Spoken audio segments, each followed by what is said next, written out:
Cordial saludo, mi nombre es Loren Salazar y junto a Tania Barajas, hoy vamos a hablar sobre dos teorías muy importantes del aprendizaje, el constructivismo y el conexionismo. A través de esta exposición vamos a conocer lo que cada una entiende del proceso de aprendizaje, qué tipos de actividades se promueven, cómo se evalúan los aprendizajes, las diferencias y similitudes de las teorías y qué ventajas y desventajas tienen. A lo largo de la historia de la educación, diferentes teorías han tratado de explicar cómo aprendemos y cómo debe enseñarse. En este trabajo nos enfocamos en dos enfoques muy relevantes, el constructivismo y el cognicionismo. El constructivismo plantea que el estudiante construye activamente su conocimiento a partir de la experiencia, mientras que el cognicionismo explica el aprendizaje como una red de conexiones que se forman entre ideas, personas o sistemas digitales. Ambas teorías buscan mejorar los procesos de enseñanza y aprendizaje, aunque parten de fundamentos diferentes. Teoría del constructivismo. Actividades. En esta clase, desde el enfoque constructivista, los estudiantes aprenden el número de los números decimales construyendo el conocimiento a partir de la experiencia. Primero se presenta una situación problema con precios decimales para que comparen cuál es mayor y cuál es menor. Después, en grupos, discuten sus estrategias y el docente los guía con preguntas sin dar la respuesta directa. A través de las observaciones y el diálogo, los estudiantes descubren por sí mismos la regla general para ordenar los decimales. Luego socializan sus conclusiones, comparan sus resultados y reflexionan colectivamente. Por último, aplican lo aprendido en una nueva situación práctica y hacen una autoevaluación sencilla respondiendo qué aprendí y cómo lo descubrí. Evaluación de los aprendizajes. Evaluar desde el constructivismo significa valorar el proceso más que el resultado.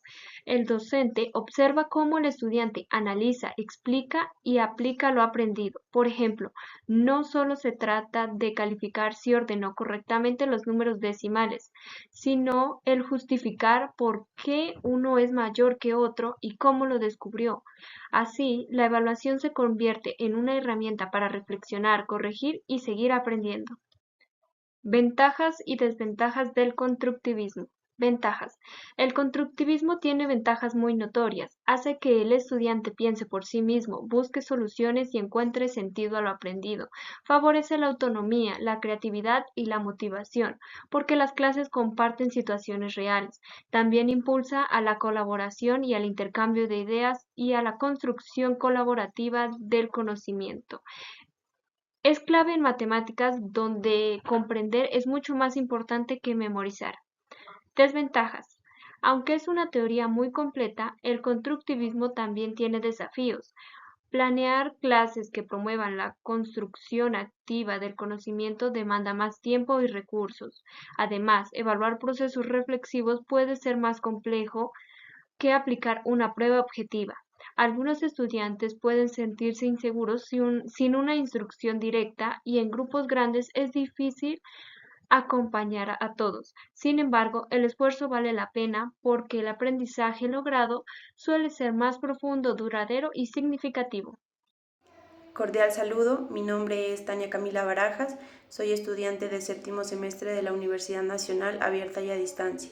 A continuación voy a abordar la teoría conexionista. Aplicación de las unidades de medida en situaciones reales.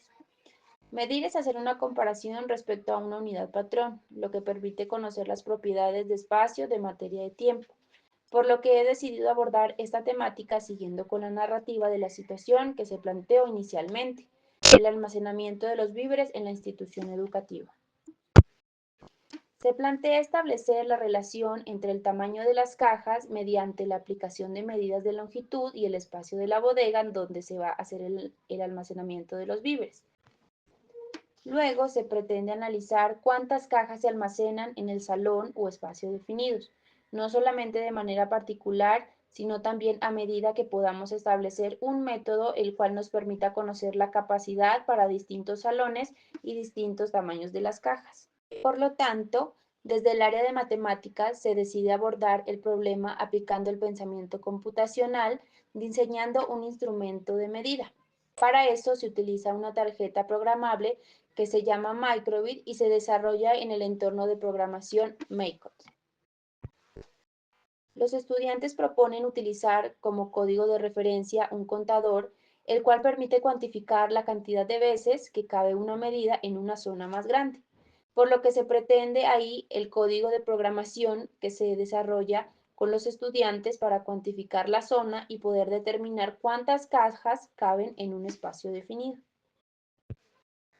Finalmente, como la microbit es una tarjeta programable, entonces se decide dejar como parámetro para la programación la longitud de la caja y la longitud de las áreas que estamos midiendo. Por lo tanto, se desarrolla un código que se ajusta a todos los parámetros de medición para determinarlo en distintos tamaños de cajas y distintas zonas. Asimismo, se pretende conocer la cantidad de líquidos que se va a almacenar. Por lo tanto, los estudiantes proponen diseñar un sensor de nivel que va a ser un método indirecto para estimar la capacidad de almacenamiento o de volumen de un líquido. El sensor utiliza componentes electrónicos, lo que permite conocer el nivel o la altura del líquido, lo que a su vez con ayuda de la programación y los métodos matemáticos de la geometría permiten calcular el volumen de los líquidos almacenados. Para establecer la medida de volumen se utiliza el siguiente esquema. Sabemos que tenemos un sensor de nivel, el cual permite calcular la altura de los líquidos. Por lo tanto, se hace una analogía entre el recipiente de medición y un cilindro, lo que permite estimar el volumen de los líquidos que se pretenden almacenar. Ahí podemos ver un video donde se tiene el sensor de nivel y su funcionamiento. Hay un recipiente el cual se empieza a llenar de un líquido hasta que el instrumento detecta que el líquido llega a un determinado nivel. Es entonces donde con ayuda de la geometría se tiene la medida del volumen. Finalmente, para completar la medición de las características de los víveres, se utiliza una báscula para llevar el control del peso, lo que permite calcular la densidad de los líquidos y servir de referente para tomar decisiones acerca de los métodos o instrumentos que se van a utilizar para transportar los víveres. Conclusiones. Al analizar ambas teorías podemos ver que no se oponen, sino que se complementan. El constructivismo nos enseña que aprender es reflexionar, experimentar y construir sentido, mientras que el cognicionismo nos recuerda que vivimos en una época donde la tecnología y las redes digitales también forman parte del proceso de aprender. La educación actual necesita ambos, la profundidad y el pensamiento crítico del constructivismo junto a la flexibilidad y conectividad del cognicionismo. Solo así podremos formar a estudiantes autónomos, reflexivos y preparados para los desafíos del mundo moderno.